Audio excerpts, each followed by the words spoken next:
How to fix John Carpenter's Toxic Commando is crashing on Steam. First, you want to right click the game in your library and open up the properties. Now go to installed files and verify the integrity of game files.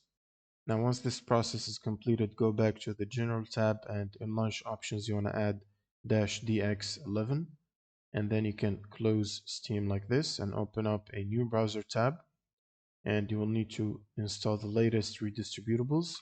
You can access this link by searching for redist. Open up the first link, and from the second table down here you will need to install the 86 installer and the 64, both of these. After installation, it will require you to restart your system, and right after the restart you will also need to check for your graphics card updates before launching the game. So for NVIDIA, if you have an NVIDIA card, you can use NVIDIA app. Go to drivers and from here check for the latest drivers and install them.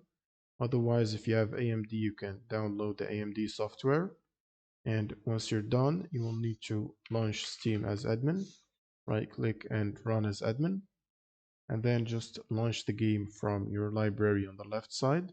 And that's pretty much it for this video. If you have any questions, leave them in the comments below, and see you on the next one.